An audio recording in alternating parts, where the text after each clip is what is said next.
There are many different types of bias, but in the essay I specifically talked about media bias, and the ones I talked about were story selection and placement.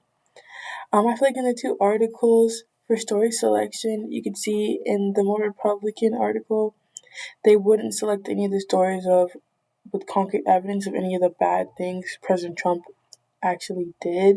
They wouldn't have any like basic proof of words that was actually said by him.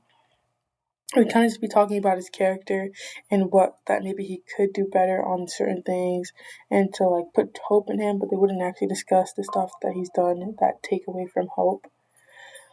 And then they would pick things from his past or things that if somebody had done in collaboration that he really wasn't a part of, and they used it to give him credit. And then also placement was another media bias technique that I saw. It was the placement of the time and how they would arrange things. They would sandwich like something bad with something good to make it look better. Even in the Democratic article, I saw a lot of labeling. Labeling words like in the Democratic article, they started immediately with negative, connotative words like bullying, lies, and stuff like that. That already puts the viewer in a headspace that whoever they're reading about is bad.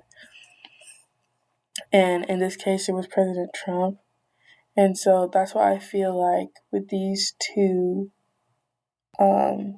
articles, I saw a lot of labeling like as tags and buzzwords as media bias, as well as story selection or like a selection of omission by not exactly telling the whole truth of what exactly was going on.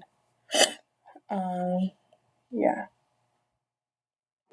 But and in conclusion, that's why I think the two articles are very different, and the readers will get different things out of the articles that they see. I think it was really cool to see the difference between the two of them, and I totally can see how people can get wrapped up in bias and how just by how you select your words and how you place your words in the different situations you choose to use in examples can affect how people think and why some people maybe aren't as educated on certain topics or have certain viewpoints that have stuck because of the bias that they're seeing and inhaling in media.